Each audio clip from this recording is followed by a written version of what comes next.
Tonight, Mr. Mercury's life is back in focus in the Channel 5 documentary Queen, A Rock History, which airs from 9:20 p.m. The legendary performer, who is often regarded as the greatest singer in history, has remained a firm favorite for music fans, with his songs still constantly played across the airwaves. Such was his legacy. Dozens of documentaries, films and books have been crafted to explore the life of the award-winning singer.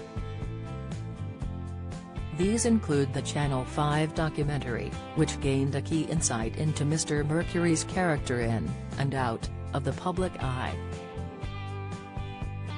He was often thought of as a wild entertainer, thanks largely in part to his extravagant performances while fronting Queen.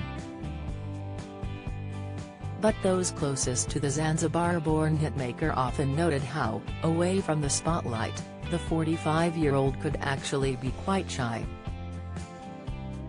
As well as amassing a huge fan base across the globe, Mr. Mercury was also revered by other legendary musicians, including the likes of Sir Elton John, David Bowie, and Liza Minnelli. While his music captured the imagination of a generation, another huge part of his legacy was his battle with AIDS, which led to his death in 1991. His battle was kept away from the spotlight, after his diagnosis in 1987, with only his bandmates and other close associates aware of the condition that was destroying his health and his life. These included guitarist Brian May's wife Anita Dobson, who recalled a moment the pair shared prior to his death on the BBC documentary Freddie Mercury, The Final Act. She noted how Mr. Mercury said to her, "Darling, when I can't sing anymore I'll just die, I'll drop dead." Ms. Dobson added, when he'd sung all he could sing, he withdrew and he got ready to die. A year before his death, Queen was continuing to record, and Mr. May noted how when he came in the studio, he wasn't in a great state. He continued, he was finding it hard to walk, even finding it hard to sit. He said, "Bring the vodka," he pours himself a shot, knocks it down and then he props himself up, knocks another vodka back and then he went for it. Those notes came out of him and I don't know where they came from.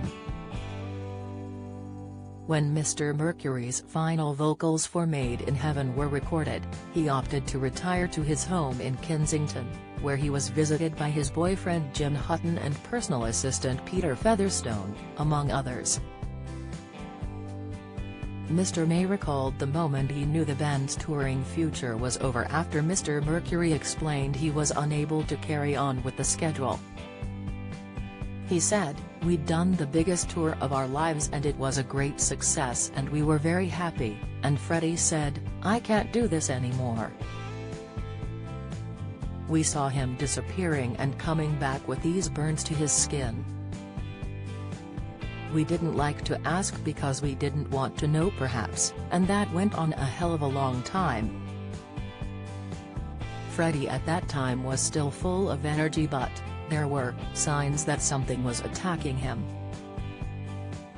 "We wanted to think it was something else. Maybe to do with his liver or something. There was a certain amount of self-deception going on. In the end, it became fairly obvious." In 2002, Mercury was voted number 58 in the BBC's poll of the 100 Greatest Britons. Queen, A Rock History airs tonight on Channel 5 from 9:20 p.m.